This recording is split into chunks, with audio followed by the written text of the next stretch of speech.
Good morning. Welcome back. Welcome to Who Am I? What are we going to talk about today? Well, I don't ever know what I'm going to talk about exactly. And I always know what I'm going to talk about generally. So, generally, we're going to talk about source energy. Who am I? Truly, who am I? How does my biotechnology function? How do I relate to the rest of the group? Who is the rest of the group? Who are we? Where did we come from? Why are we here? What's the object of the exercise? How do you work the equipment? Because it seems like with human beings on planet Earth, it seems very much like we don't know how to be naturally. We aren't just naturally just not thinking about it, being ourselves, and everything is peaceful and good. It really isn't. Not with human beings. And I think there's a reason for that. And we can ask the question, who are we? Where did we come from? What's our biotechnology? How does this work? We can ask the question, are we genetically modified? Are we children of extraterrestrials? We actually aren't, I don't believe, genetically. Genetically, we belong to planet Earth. The geneticists can see the relationship between our DNA and the DNA of all the creatures around us. We share 98% of it with the chimpanzees. We share quite a big percentage of it with bananas. We belong to planet Earth. But what I think happened to us is somebody gave us a little genetic bump. And the only reason I bring that up, because normally that would be something that wouldn't really concern me. It's a detail that wouldn't really concern me, except I think that it goes to an explanation of why we are in the conundrum we are in. We don't know how to be on planet Earth. And you can see it in the children growing up. I was talking to somebody the other day who works in the education field, and the things she was saying about, our young people, I just think we don't know who we are. And I think that if we were taught who we were and taught how to work our equipment and how to judge the outside world to the inside world and evaluate the meaning of your positive and negative emotions, how to follow your internal guidance system, how to know who you are and how to be, if we would teach that to our young children, they would be able to find their way. Now, we don't teach that to our children. We don't teach that to our children at all. What we try to teach them is, okay, this is who we are and this is what you've got to be. And that's not exactly what I'm talking about.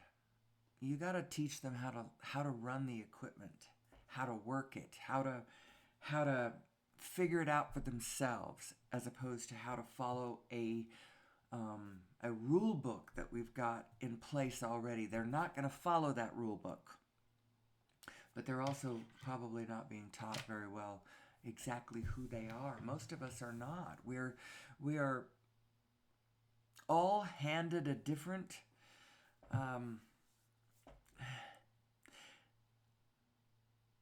don't even know. What do you say? What do you say? Is this where the energy is this morning? Is this what I want to talk about?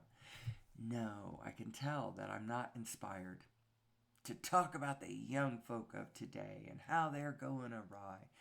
Well, that's not exactly what I would want to talk about anyway.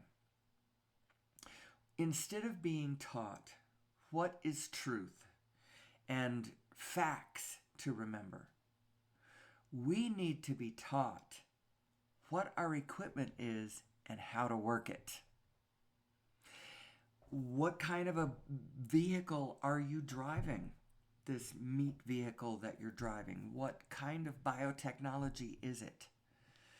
What are your emotions telling you? Your emotions are the one thing that is different than the rest of the creatures.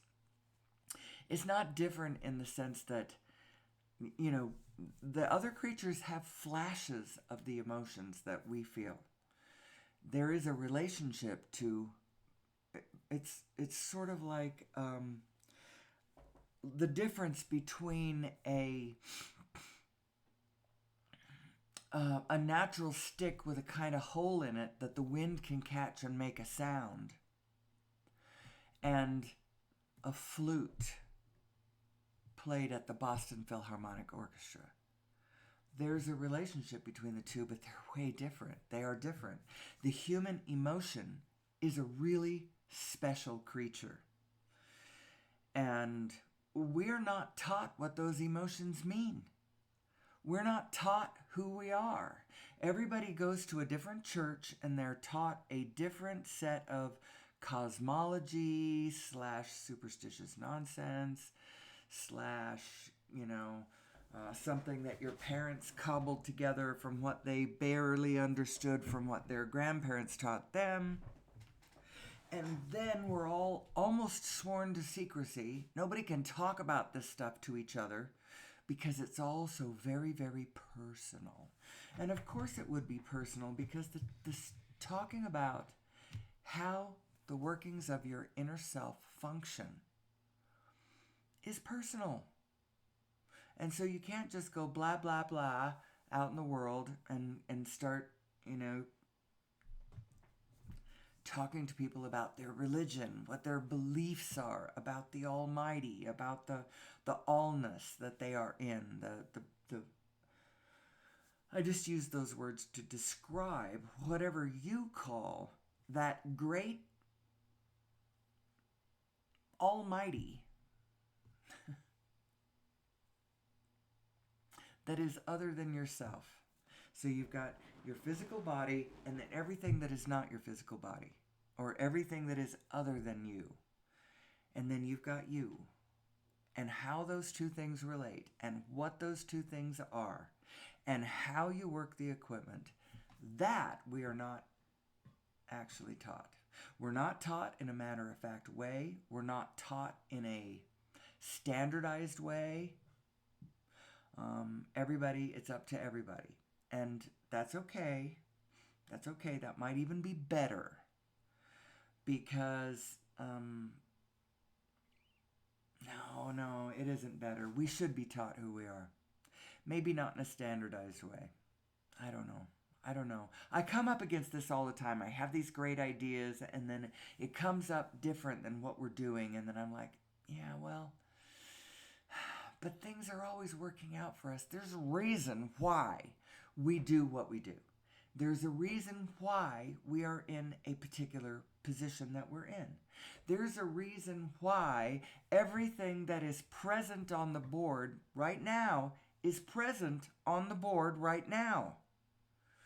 And so sometimes when I get into these places where I start talking about what would be better, it's weird because I get into these places where it's like, yeah, but first you have to accept that exactly what's going on right now is exactly perfect for a reason.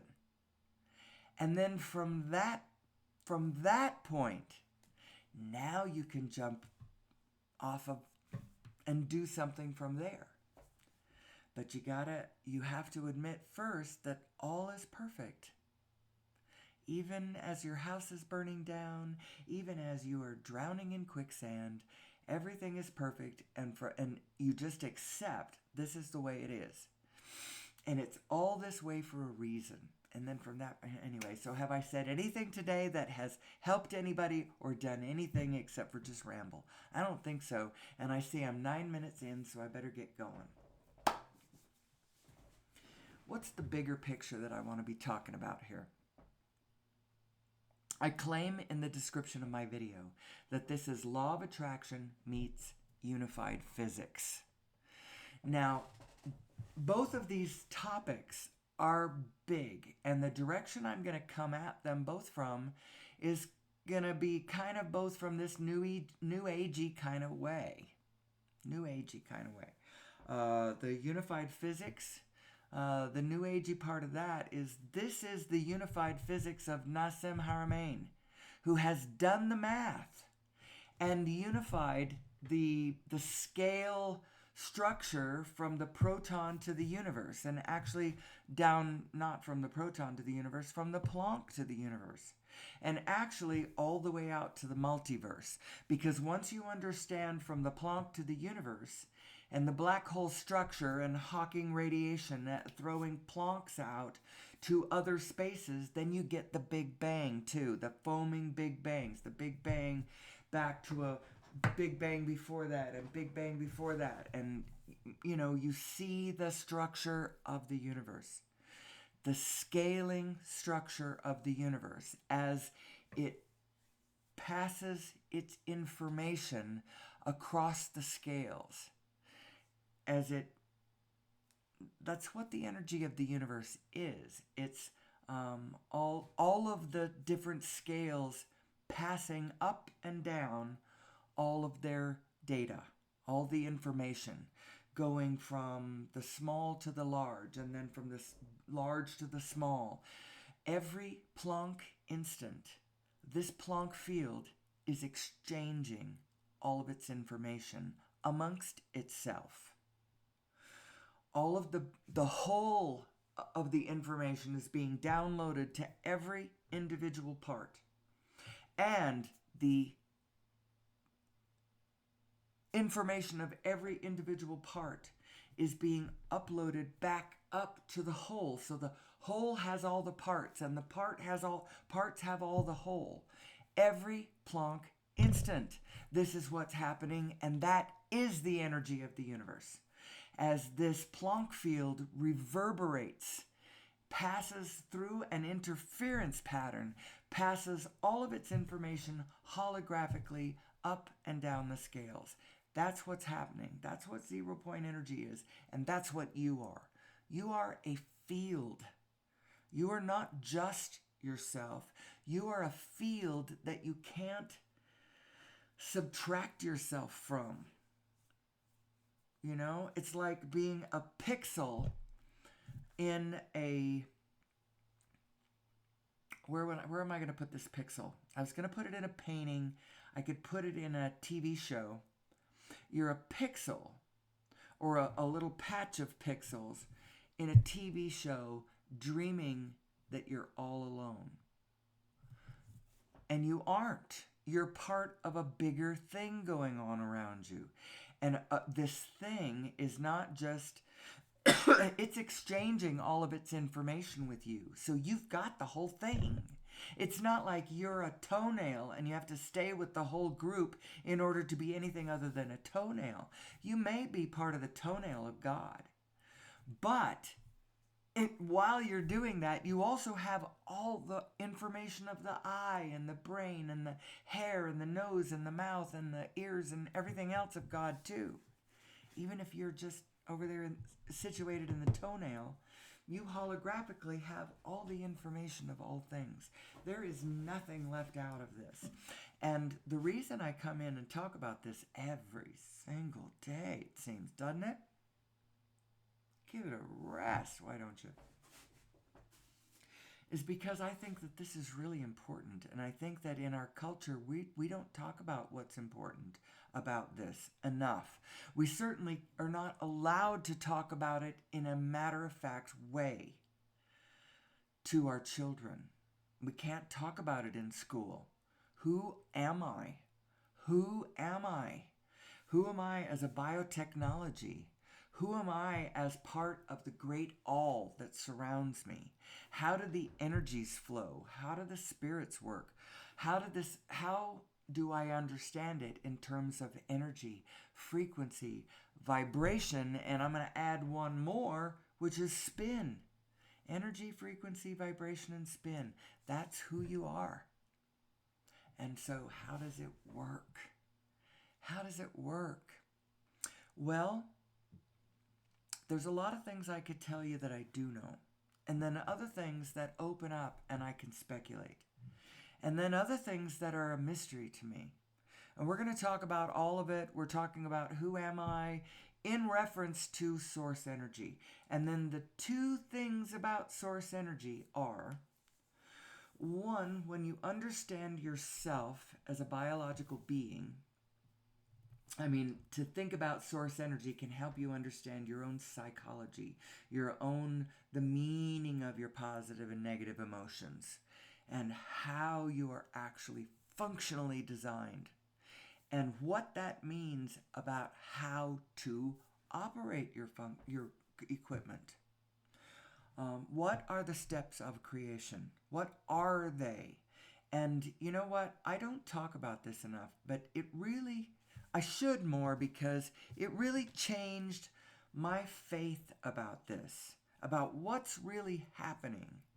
That the Abraham perspective really helps, because their perspective of when you ask, source answers. That injects a faith component that really changes the game. You don't have to worry about it. We are expanding. It is getting more. The universe is learning. Now, you may not see the evidence of it in that little pocket over there, or that particular group of young people, or maybe it's America. Maybe it's this unenlightened, corner of the world, or maybe whatever. But we all have an inner being, and everyone's inner being is locked onto what you want, what you love, what you prefer,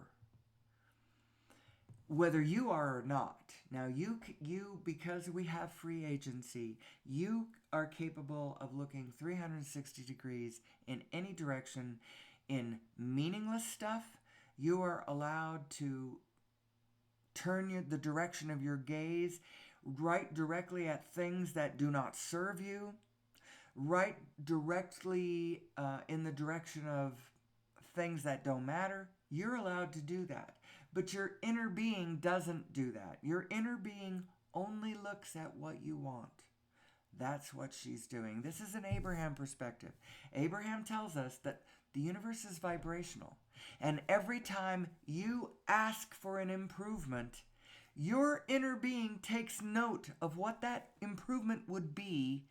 And then she doesn't stay where you are. She goes to where that improvement is. It's just vibrational. And she's going to sit there until you join her. Actually, she's probably going to keep going. And you are either going to keep up with her, or you're going to be left behind, turn into, you're going to ossify, you're going to calcify, you're going to quit moving and be no more, but then be reborn. And when you come back, I should not say these things. I get ahead of myself. But, we do reemerge into non-physical at the end of this life. It's not a secret. As a matter of fact, it is almost a sure thing that 100% of every one of us is going to do that. It's almost a sure thing. I think it is possible to understand the coherence of your body, the physicality of your body, and do things to work to keep the coherence level very high, so that it might take a long time before you actually do disintegrate. Maybe you don't have to disintegrate. But one thing that you do have to do, if you don't die, you absolutely have to understand who you are. You have to understand how the molecules are moving through your body, what makes them move, how it works. So I spend a lot of time, emphatically saying things like that without telling you how it works. So what part of this do I want to talk about today? I think I do have to talk a little bit more about the Abraham stuff, because I refer to it all the time. And I never tell you to go watch any videos, except just go plug into YouTube. Abraham Hicks, or Law of Attraction, Abraham Law of Attraction, and see the hundreds and hundreds and hundreds and hundreds and hundreds and hundreds of videos that come up. What she does, and other people have done it too, but she does it over at Abraham Hicks Publications. She clips her seminars into 14, 15-minute little nuggets of wisdom, saying certain points, and then she looks at that and she goes, okay, this is generally what this one is saying. You can have everything you want, or whatever, and that'll be the name of her video. Hold on, I'm about ready to catch hiccups. All right, sorry about that. I almost caught the hiccups. I hiccuped twice. Took a drink of water, sat there and focused on the feeling of the cool water there in my throat, and it made them go away. Otherwise, I was going to have to go in the kitchen and find layman bitters. I can't have hiccups while I'm doing the show. So anyway, we're going to explain the law of attraction side of this, because I know a lot of people have heard about this law of attraction stuff. And I'm just going to riff on it for a bit and see whether we can't get some clarity, get a little... see if these glasses are better. No, the other ones are better. So the law of attraction says, the actual law states, it's you can read it one of two ways. That which is like unto itself is drawn. That's Abraham's definition of the law of attraction. That which is like unto itself is drawn. So in this world, you're not necessarily attracting what you want. You're attracting what you are. So you might be fearful and you want bravery. You want somebody brave. You want brave people in your life. You want to be brave. But you attract people that are the same as you. Now, opposites attract, you hear that one. Don't go into that. We're going to just talk about this from Abraham, the way Abraham talks about it, somewhat, with a bit of my paraphrasing and my description in between. So, you're vibrational beings in a vibrational universe, and you were source energy before you came into these bodies. And the larger part of you still is just source energy, vibrational source energy, in touch and in concert with all the rest of the universe and knowing what's going on. Because vibrationally, you're touching the whole universe. Now, I bring at this point in, I say, oh, yes. And the reason that your inner being can easily know everything about everything that you are interested in is that vibrationally, we are holographic. This Planck field, and is doing an interference pattern thing, whereas it touches all of the field around it, it is through this reverberating interference pattern passing all of its information up the line and down the line. We've already talked about this in the 23 minutes I've been on the show. I've already talked about that today. That's how it's doing it. And so it's easy to believe now, oh, I have a vibrational inner being that can read this field, that understands what's going on around me, and knows who I am and what I want. Wow! That very realization, the reality of that realization, is a bit sobering. We are holographic. We do have an inner being. And this inner being is keeping track of what you love. Because this inner being is love. That's what you are. You are liquid love. Now, actually, Abraham falls into saying that one. We are liquid love, but I'm gonna describe it even farther. I'm gonna take this imagery and this analogy. We're gonna take it out just a little bit farther, because Nassim Haramein will tell you that all the motion in all of the universe is spin. All of it is spin. That's where it begins. That's how it converges. It's how it collects. It's how it dances with each other, is all of these spins going on.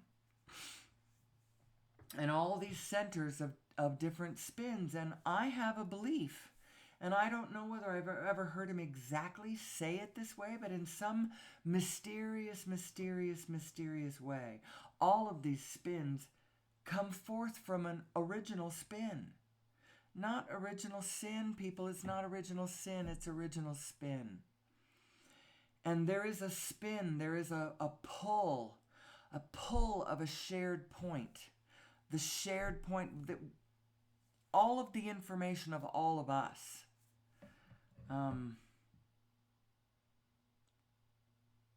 is contained on a point so small. I realize that I'm saying words now that the audience, I feel that I haven't connected them. And so the audience is now going, what? What?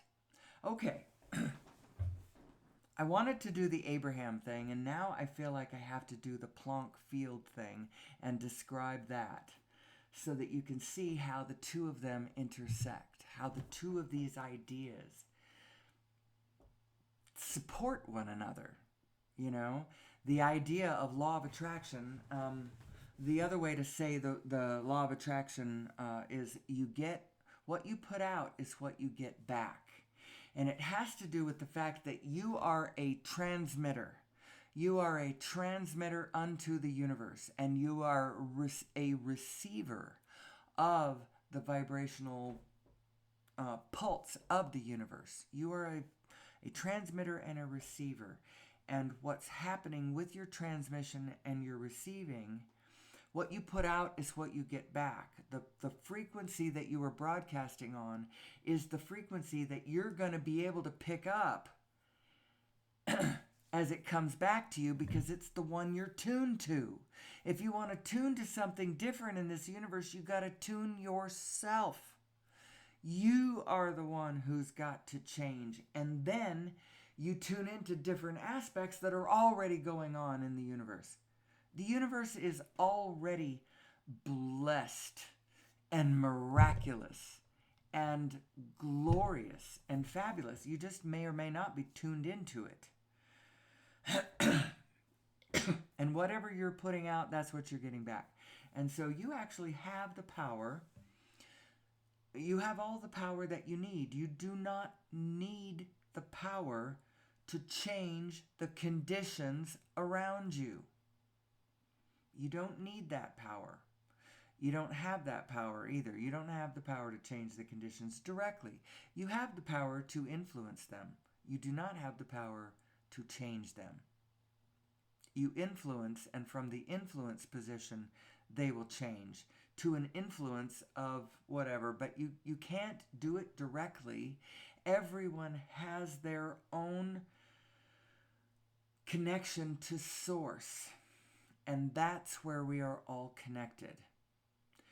And you've got to find your own connection to source.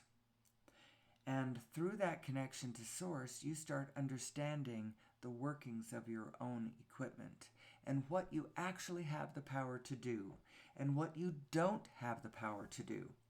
You do not have the power to possess another in any way, shape, or form. Everyone has free agency. You've got to convince people. You've got to, only you don't have to convince people. That seems like a hard thing to do, to convince people. That's working with the conditions on the outside. The only thing you really need to do, you only have one job. You think that you are unhappy because you can't get that lover to commit to you, or they left you, or you can't find them, or you don't have a lover. You think that's why you are upset. You are not upset because of the outside condition that you keep pointing at, saying, that's why I am not happy. That is not why you are not happy. There is only one reason why you could ever be not happy.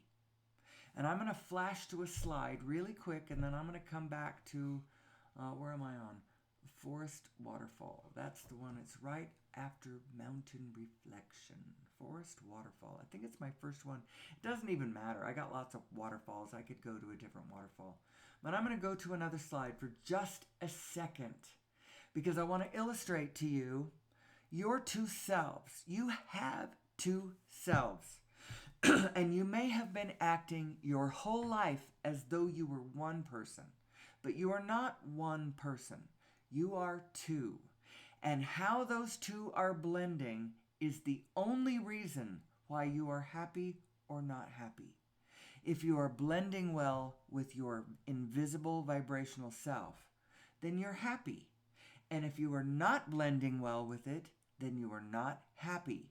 And it does not matter what the conditions outside of you are. It does not matter. Because if you were blending well with your real self, with your invisible continuum connected to the rest of everything, your real self, your formless self, if you were connecting to her properly, you would be happy. You would be moving in the field in a manner that would be causing you to be happy, because there is only one thing that makes you happy.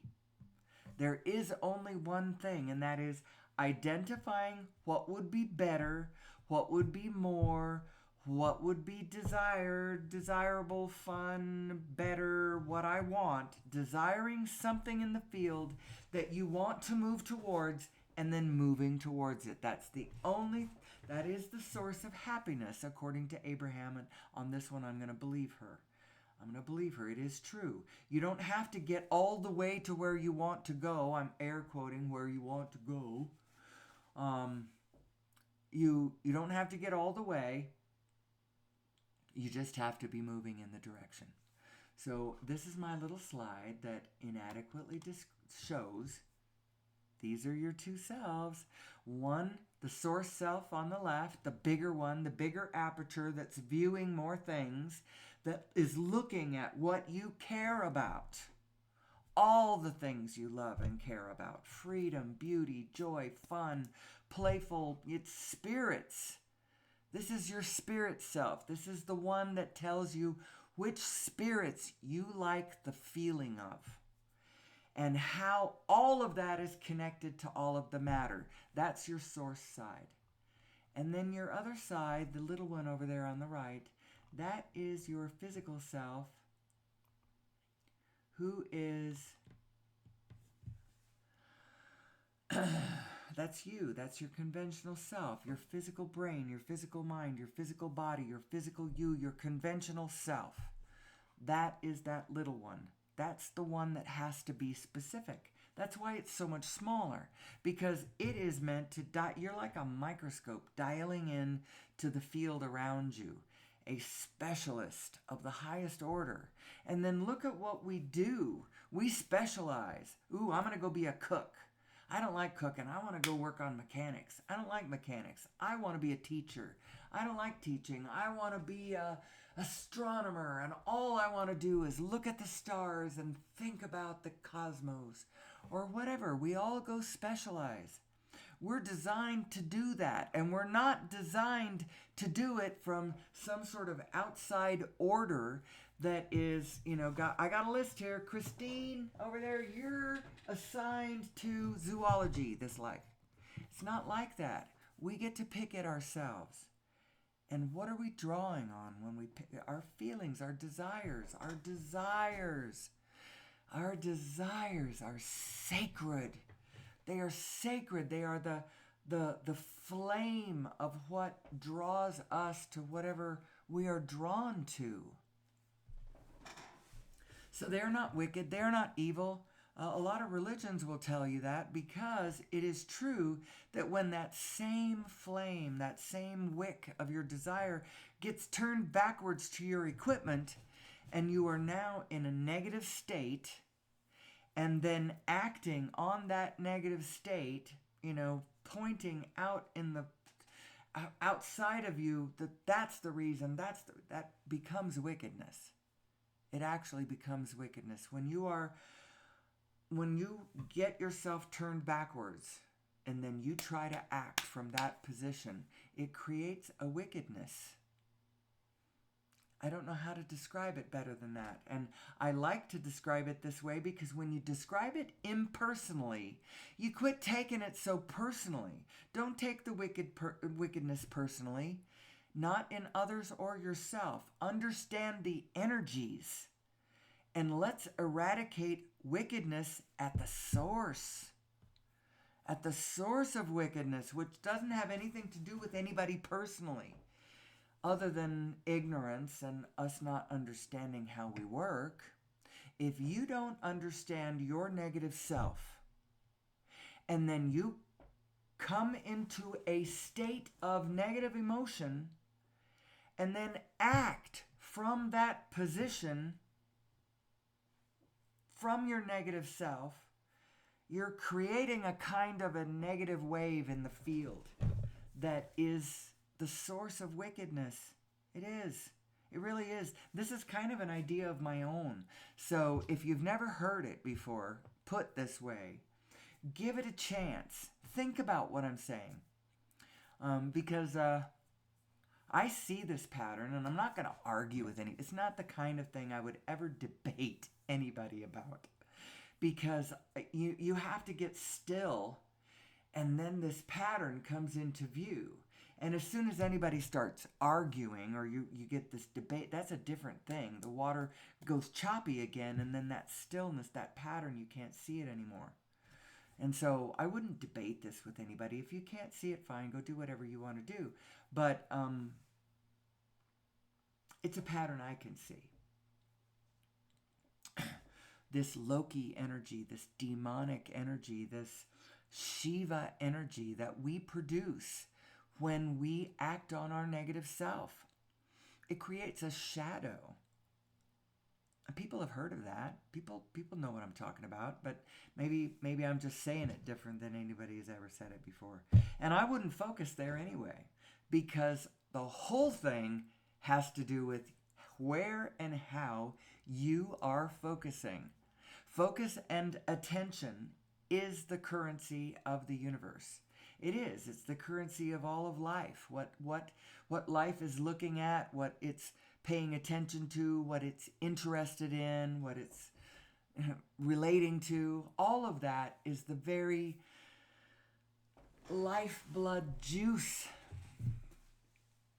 So who am I in all of this? And have I gotten really far away from anything real? I wanted to talk about law of attraction meets unified physics, right? And both of them are kind of tricky. The unified physics I'm talking about is, of course, Nassim Haramein and his spinning space-time, his fullness. Space is not empty, it's full. And what it's full of is this zero-point energy field, this Planck structure, this vacuum fluctuations, these Planck oscillators. And when they are organized, when they are spinning in organization, you see it as the material world. And when they are not organized, you see it as empty space in between objects. But it's all a solid Planck field. And you are this field. And the things that you do affect the field around you. We are a field phenomenon, and when I behave, I affect you, and when you behave, you affect me. Your chaos affects me. Your coherence affects me. All of that. You know, when a riot, passes down your street, and all of its energy, its angry energy as the people, are expressing whatever's not being fulfilled in their field. They're angry, they're frightened, they're whatever. That's what all of this is. How do the energies move? Who are you? And how does this work? I think every child now at first you just got to love them and raise them in a society that knows who it is. That'll go a long way, because as they grow up, they can feel that coherence. They'll be like, I get it, I trust you guys. I can feel the coherence all around me. My inner being is telling me at all times, ping, bing, bing, bing, bing, We are in alignment with Source, with the field around us. I can feel that. Or you raise a child now in a society that is very obviously not knowing who it is, in conflict with ourselves and each other, and yeah, that's okay. We're getting better. We're actually getting way, way, way, way, way, way better, and we are at a moment in time where we're gonna up level. Many already have. Many of us have. Many of us haven't. Notice how I used the us on both of those? Which group am I in? I don't know. I'm kind of enlightened sometimes, and then other times I am just as stuck as anybody else. And I live in the same field that everybody else does. I am in a country that is questioning whether it is going to elect a freaking authoritarian wannabe that we have already elected before. We know what we're going to get. And yet, there's still a chance we might do it again. This is a country that does not know who we are.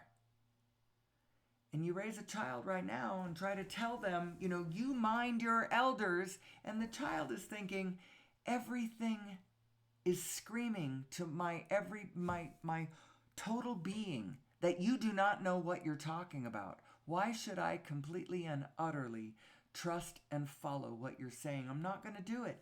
I didn't do it when I was young, and the fabric of society was way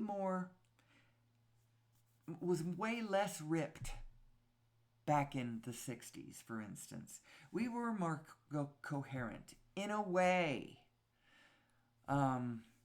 But I'm not hearkening back to that as a good thing or a good time. We were, in our delusion, we were more together with it. I don't know. I didn't trust my elders, and we trusted our elders more than kids do now. But my elders had just come from a world war, parts 1 and 2. And they were actually, when I was growing up, Vietnam was going on. I was born in 1960. That went on until 1975. Korea was right before me. The big wars before that. And I didn't believe my elders either. And I'm sure that young people have a hard time. So I alluded to something earlier that I realized I didn't finish, and I only have 18 minutes left, maybe 20 if I wanted to stretch it.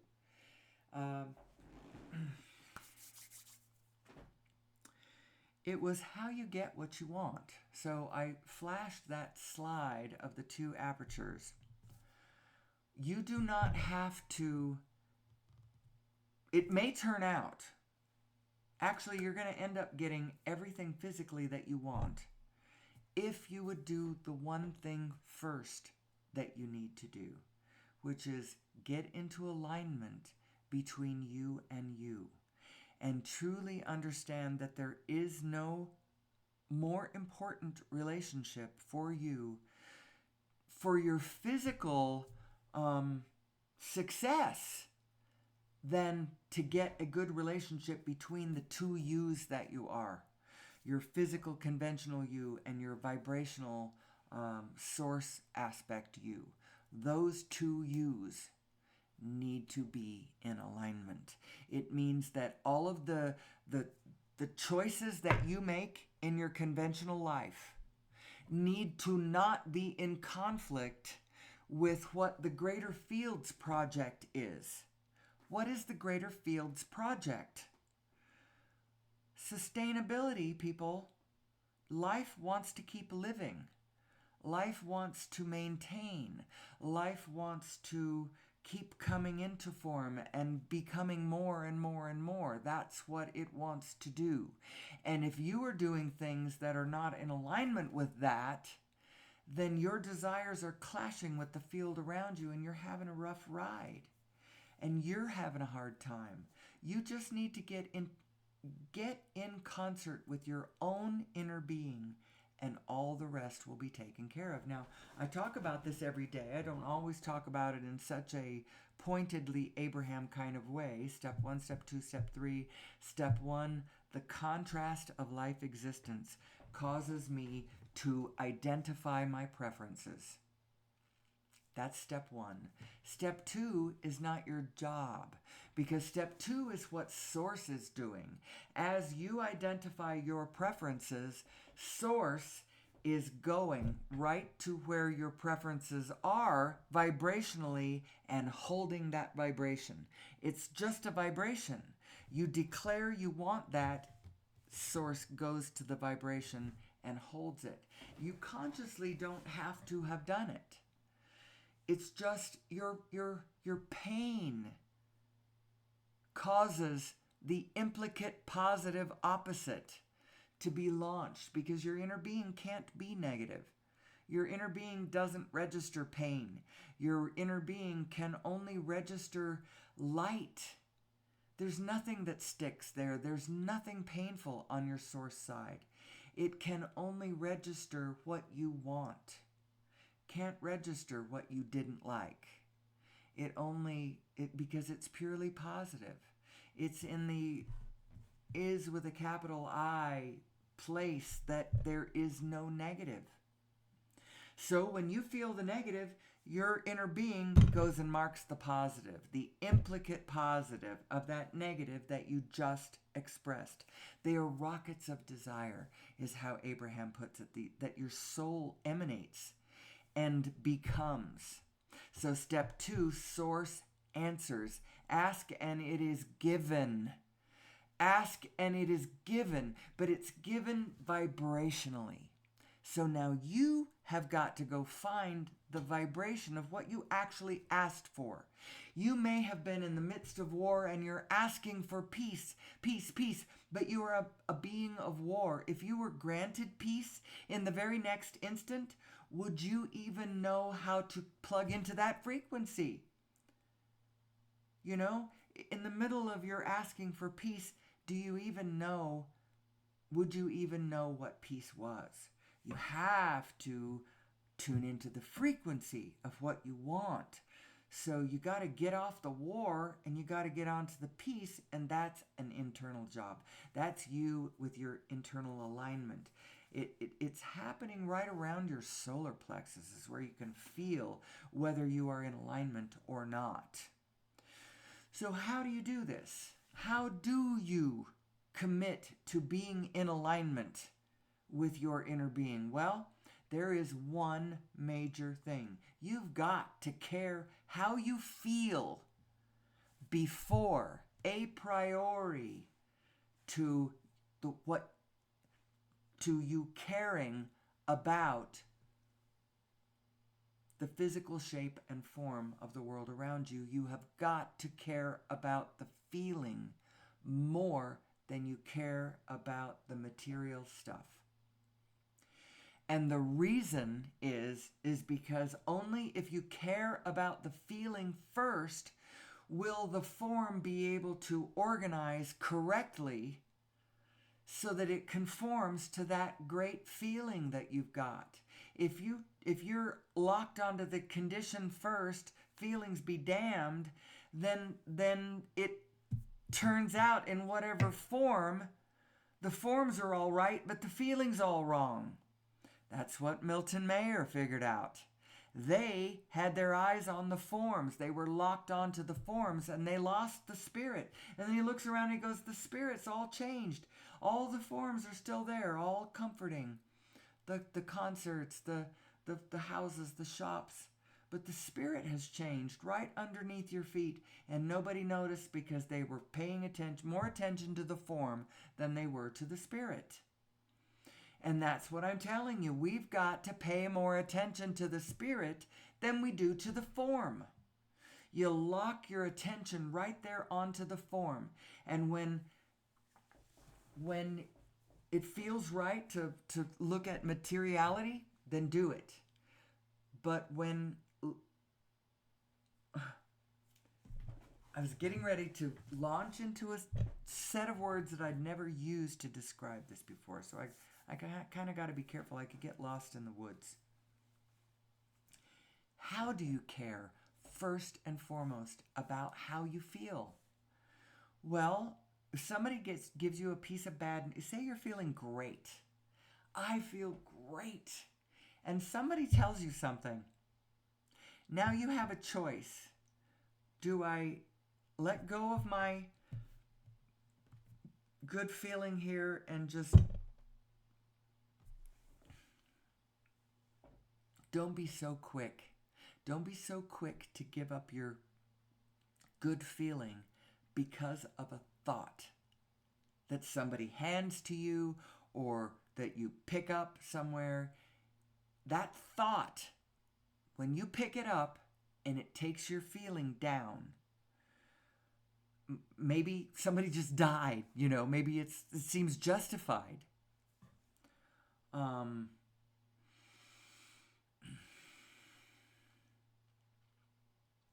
Just be careful. Your emotions are actually an expression of the relativity between your two minds. If you are taking a thought, so somebody just died, and you go, oh, and now you're down. Well, your inner being is still up, because your inner being is really not all that concerned that somebody just died, because people die all the time. We know we're dying. We come into this world knowing we're going out. It's not, and yet we treat every single time like a tragedy. And one of the reasons we do that is because we are in a world of increasing scarcity. Life is having a hard time. It's being choked off. And so whenever we see things die, we're like, oh, more of it's dying. If we could pump our world back up to a world of abundance, we would realize that the dropping of the avatar to pick up a new avatar is actually not the tragedy we make it out to be. If only we knew who we were. If only we knew who we were. How does it work? I also believe that a more thorough understanding of the mechanics of this source energy pattern, this Planck field, and how it is birthing virtual particles into being across the event horizon of the 0 point energy field through these Planck oscillations, these oscillators, these fluctuators that go into spin and cohere with the spin around them. That's what the movement of all the universe is. I believe that our better understanding of that is going to lead us to true source energy, our civilization being plugged into source energy. The only way that happens is when we are in alignment with ourselves, in alignment with the truth, in alignment with reality, actual reality, with a capital R. What is this medium that we're swimming in? What are the rules about it? Well, the rules are things like you exist, nothing you can do to change that. You are not winking out of existence.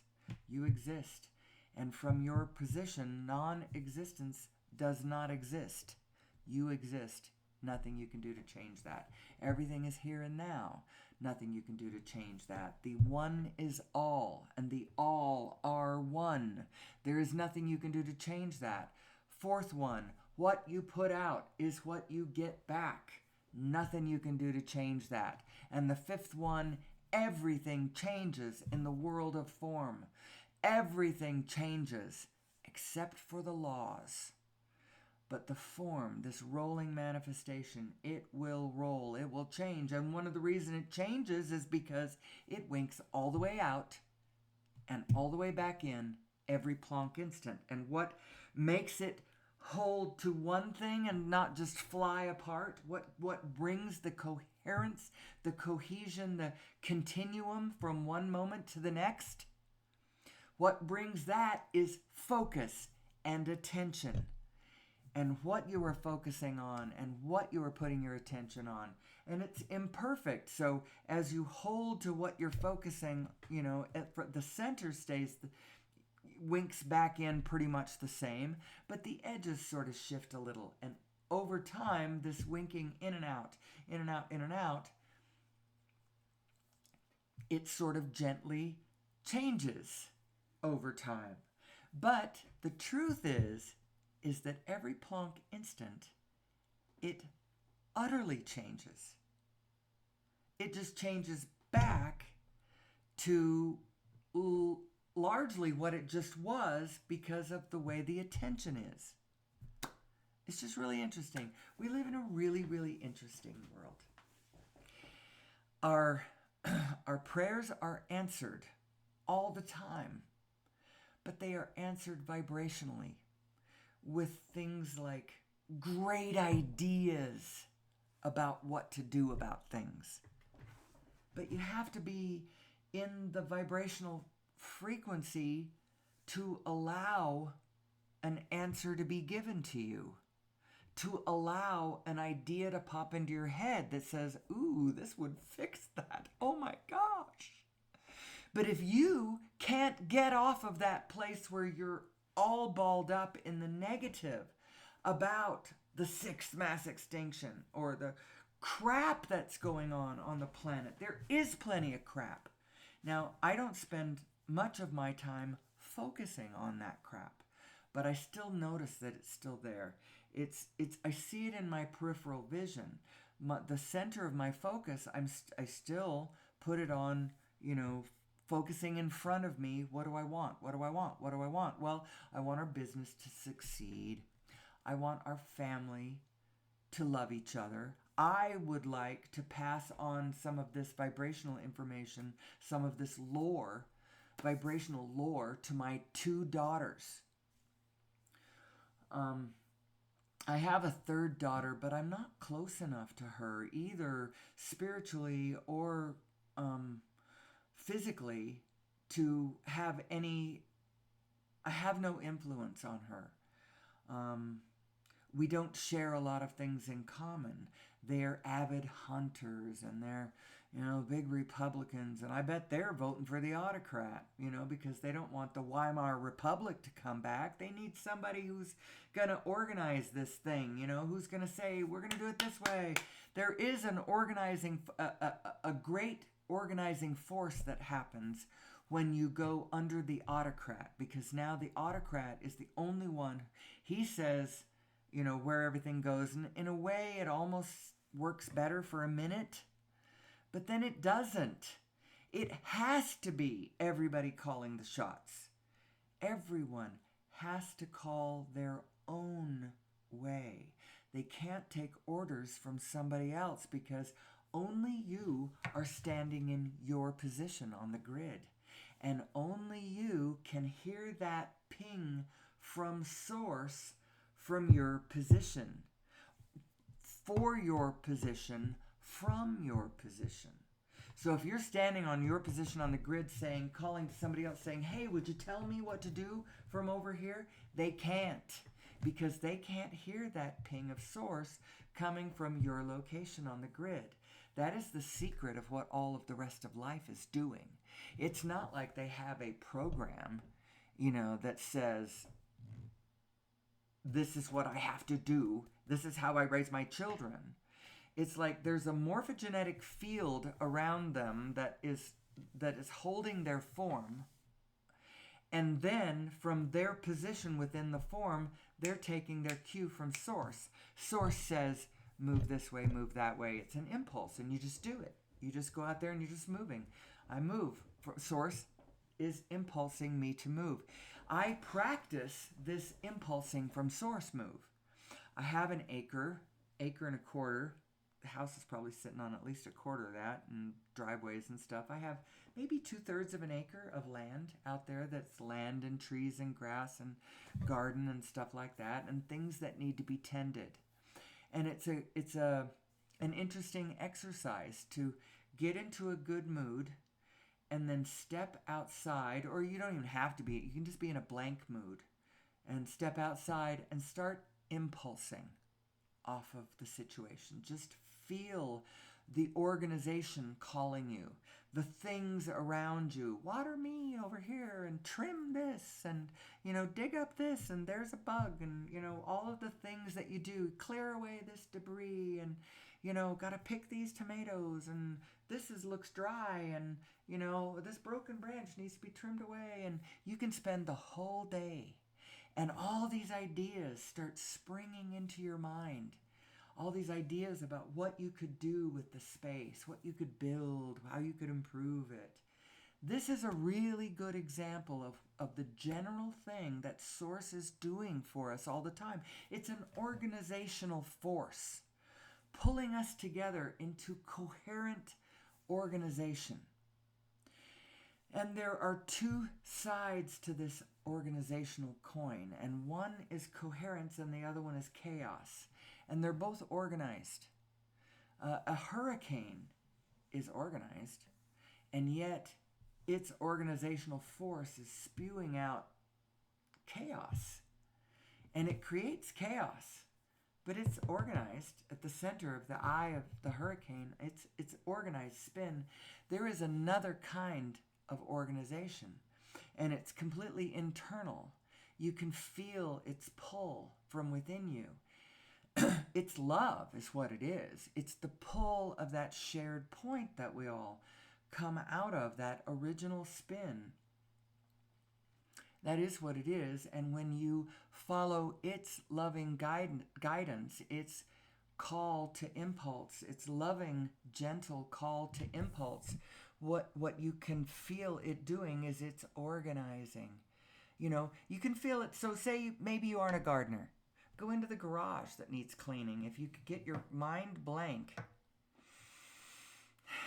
and look around you and start impulsing off to the garage, you can start feeling yourself organizing. Oh, the tools, these are like tools. We'll put them together. And then these other ones over here. And then, here's all the camping equipment over here. And then, all the automotive stuff and the paint. And you can just feel yourself doing it. This is Source. This is Source organizing us, the great organizational force and power of this incredible pull to allness, this loving force cohering us from the inside. I see that I am past an hour, so I'm going to quit for the day. I'll be back again tomorrow. We'll talk about, we'll see where we go. I want to do it all from... I want to do the same thing. We're going to talk about law of attraction. We're going to talk about unified physics. We're going to talk about the Planck field. We're going to talk about who we are. I didn't talk about where we might have come from today. I think we're probably genetically modified. Doesn't matter. Talk about that tomorrow or the next day or the next day. I have a couple of weeks left, and then 2 weeks from today, I'll be gone for a week. So if you are a fan of the show, go back and watch reruns. I have 153 episodes or something behind me that you can see, all forward facing. I started in January. I'm starting to hit my stride a little more on this topic. But anyway, I guess I'm going to try to do another sign off. Hold on a second. I'm going to figure something out. So until you see me again tomorrow, keep asking yourself the same question. Who am I? Who am I? Ask it all day, every day. It's not a question. It's not a fixed answer. It's not a fixed answer.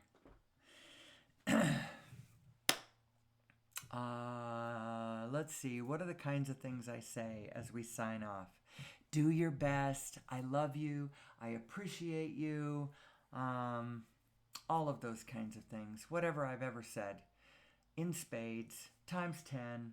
Until tomorrow, please, may the Source be with you.